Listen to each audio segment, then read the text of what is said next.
মুসলমান কখনো আওয়ামী লীগ হতে পারে না, আর যারা আওয়ামী লীগ তারা কখনো মুসলমান হতে পারে না। এটা আমি ঘোষণা দিয়েছি। যার মস্তিষ্কে ক্যান্সার হয়েছে শুধুমাত্র ওই ব্যক্তি আওয়ামী লীগ করবে। ভাই, আমার উপরে প্রচন্ড আঘাত করা হয়েছে। মায়ের আমি অনেক আগেও খাইছি, এর আগে। অত্যন্ত দুঃখের বিষয় যে এখনো মানুষ মারতেছে চোরাগুপ্তা ভাবে আর কি, বুঝছেন? ওদের তো নাম ঠিকানা নাই, ওরা হলো পথভ্রষ্ট। তো সামনে থেকে আমি একটা কথা বলছিলাম যে আওয়ামী লীগ নিষিদ্ধ দিলে, আওয়ামী লীগ যদি কখনো ফেরত আসে আপনাদেরকে আবার কিয়ামত পর্যন্ত নিষেধাজ্ঞা দিয়ে দিবে। এর মাঝখানে কিন্তু আমি আবার বলছিলাম আওয়ামী লীগের টেবিলদের বিচার করতে হবে। এই কথাটা ওই সাংবাদিক কেটে দিয়ে আমাকে একেবারে আওয়ামী লীগ পন্থী বানাই ফেলছে। আমি বলছি আল্লাহকে সাক্ষী রেখা মৃত্যুর 1 সেকেন্ড আগ পর্যন্ত আমি আওয়ামী লীগ বিরোধী থাকবো, এবং আমি বাংলাদেশের প্রত্যেকটা সুস্থ মস্তিষ্ক লোককে বলবো, ভাই, যার মস্তিষ্কে ক্যান্সার হয়েছে শুধুমাত্র ওই ব্যক্তি আওয়ামী লীগ করবে। কোনো ভালো মানুষ আওয়ামী লীগ করতে পারে না। হ্যাঁ, আওয়ামী লীগকে নিষিদ্ধ করে লাভ নাই। আওয়ামী লীগ এমনি প্রত্যাখ্যাত। আপনি কি জানেন আওয়ামী লীগকে জনগণ ঘৃণা করে প্রত্যাখ্যান করেছে ক্ষমতায় থাকা অবস্থায়? তিনটা নির্বাচনে আওয়ামী লীগ মানুষের ভোটের অধিকার হরণ করেছে। আওয়ামী লীগ শাপলা চত্বরে হেফাজতে ইসলামের ওই মহাসমাবেশে আলেমদেরকে নির্বিচারে গুলিবর্ষণ করেছে। আওয়ামী লীগ, আপনারা জানেন, পিলখানায় 57 সেনা অফিসার করেছে। আওয়ামী লীগ সিলেটে বিএনপির জনপ্রিয় নেতা ইলিয়াস আলীকে নির্মমভাবে হত্যা করেছে।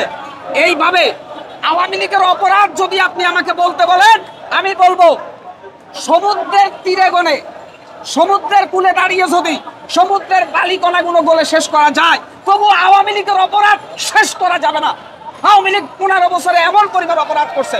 অতএব নিষেধাজ্ঞা দিলে আওয়ামী লীগ আবার ভিকটিম সাজার চেষ্টা করবে, সেটা বুঝাতে চেয়েছি, যেন আন্তর্জাতিক কোনো চাপ না আসে। কিন্তু আমরা মৃত্যুর শেষ সেকেন্ড পর্যন্ত আওয়ামী লীগের বিরুদ্ধে থাকবো।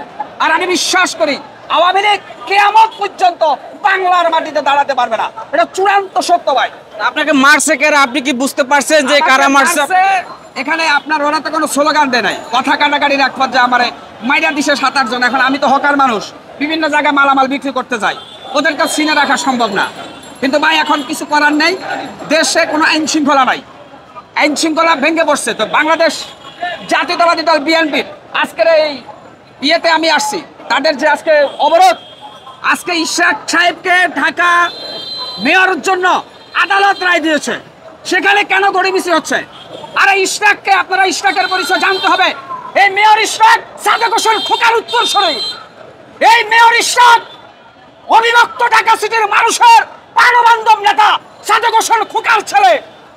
ইশরাক উইরে আসে নাই, ইশরাক গাঙ্গের জলে পয়সা আসে নাই।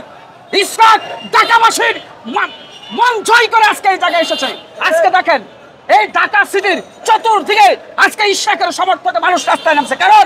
কারণ এই ইশরাক ফ্যাসিস্ট খুনি হাসিনা আন্দোলনের অন্যতম সৈনিক। এই ইশরাক হোসেন, তার বাপদাদারা এই দেশের রাজনীতির অন্যতম কিংবদন্তি ছিলেন। এটা কি ঢাকাবাসী ভুলে গেছে?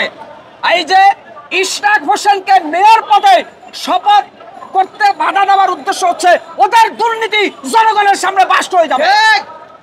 নগর ভবনে তালা মেরেছে কেন জানেন? নগর ভবনে তালা মেরেছে, তারা যে দুর্নীতি করেছে ওই দুর্নীতির বিচার মেয়র ইশরাকের মাধ্যমে জনগণ করবে আদালতে। এই জন্যই ওরা ইশরাককে নিয়ে তালবাহানা করতেছে। যেখানে হাইকোর্ট রায় দেয় সেখানে এরা বলে যে ইশরাককে দেওয়া যাবে না। তাহলে শেখ হাসিনা নির্বাচন যদি সরাসরি যদি অবৈধ হয়, তাহলে মেয়র নির্বাচন কিভাবে বৈধ হয়? আরে এটা তো ইশরাক তৎকালীন রিট করছে। ইশরাক সাহেব, তিনি তো এটার প্রতিবাদ করেছে। ইশরাক সাহেব তো এমনি মেয়র, উনি জনতার মেয়র হিসাবে। নির্বাচন তো হাসিনা করেইনি। আমরা ইশরাক হোসেনকে ঢাকাবাসী মনোনীত হয়ে বসাতে চাচ্ছে। এটার সাথে আপনি নির্বাচন কেন হচ্ছে? নির্বাচন তো এমনি নাই। হাসিনার সবগুলো নির্বাচন ভুয়া ছিল, কিন্তু ইশরাক সাহেব একজন লিগ্যাল ভোটে মেয়র, এই জন্য তাকে জনতার মেয়র বলা হয়। যেহেতু আদালত, আমি বলবো না, এখানে আদালতের উপরে আপনার আমার কথা বলার না। আদালত যেহেতু রায় দিছে, তা আদালত রায় দেওয়ার পর এখানে আর কিছু থাকে না। আদালত তো হাসিনার আদালত না, এখন হচ্ছে স্বচ্ছতার আদালত তৈরি হয়েছে বাংলাদেশে, সেই আদালত রায় দিয়েছে ইশরাক সাহেব।